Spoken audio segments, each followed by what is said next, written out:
setelah itu nanti baru posting gitu. Rencananya malah juga nggak mau.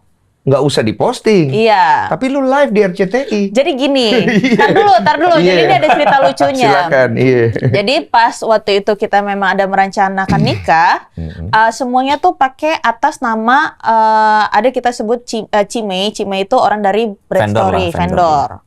Terus habis itu dari gedung segala macam itu nama dia sama nama suaminya. Oke. Jadi nggak ada mengataskan biar nama aku sama Kenny, nyaru semuanya. Oh gini caranya ya. Terus habis itu, tapi kita harus lihat dong gedung-gedung pernikahan gitu kan. Sampai akhirnya kita ngedealnya di salah satu hotel di Jakarta kan. Datang, udah akhirnya manajernya tahu tuh yang nikah aku sama Kenny. Tapi kita minta ini tolong di-keep semuanya. Saya tidak mau ada yang bocor karena kita nggak ada endorse sama sekali. Apapun itu kita bayar 100%. Oke. Terus kita meeting internal. Udah tinggal 2 minggu atau 3 minggu pernikahan. Nah yang meeting tuh cuma aku. Dia lagi kerja. Oke. Kita meeting apa segala macem. Ada salah satu vendor.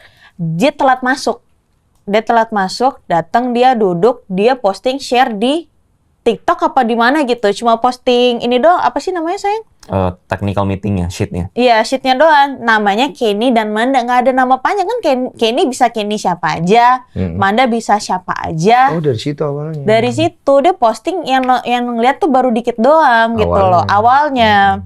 Terus habis itu di share lah sama fans aku, fans dia. Kayak ini Kenny beneran Kenny Manda nggak? Sampai datanglah ke fans itu sampai datang ke hotel tersebut. Datang ke hotel menanyakan. Nah hotel bilang gak ada.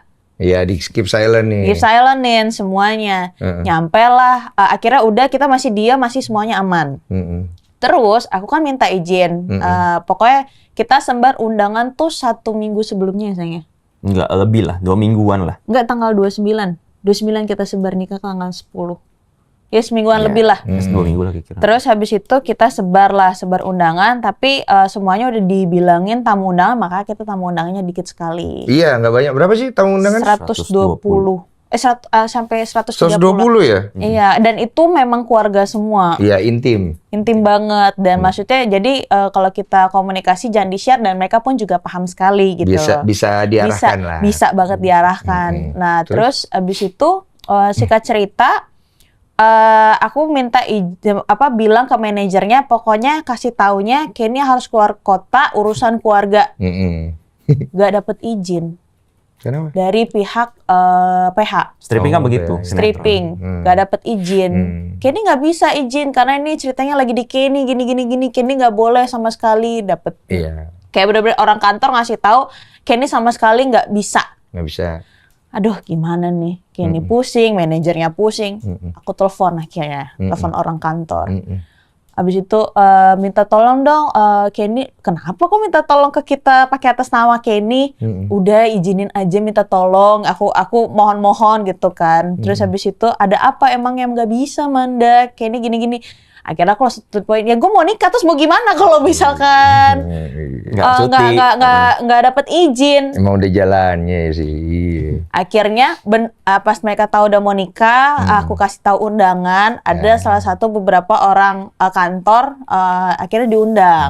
Petinggi-petingginya diundang. Iya udah deh. Nyampe lah ke Bu Dini. Iya, nggih. Nyampe ke Bu Dini. Bu Dini nanya, Manda sama kayaknya beneran nikah? Kok saya nggak diundang? Alah, aduh pusing. Bu Dini RCTI ya guys, kalian nggak tahu. Iya. RCTI dia. Oh iya, terus saya nggak diundang pas segala macam. Awalnya mau di keep close gitu kan, maksudnya kita nggak mau siapapun nggak mau ada yang tahu. Iya. Terus sampai akhirnya kita undang. Bu Dini langsung kayak, ini kita tayangin aja ya. Awalnya aku sama Kenny, aduh nggak usah lah gini-gini. Kita mikirnya kayak, kita bukan tipe orang yang kayak gitu sebenarnya. Cuma, balik lagi karena Kenny lagi project di RCTI, jadi kita juga harus... Paham. Tidak usah dijelaskan lebih lengkap. Jadi mau nggak mau, ya udahlah sayang.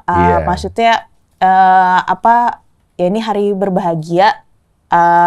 Walaupun kita orangnya privasi, tapi mungkin untuk kali ini ya udahlah orang-orang biar tahu kalau misalkan ada pernikahan.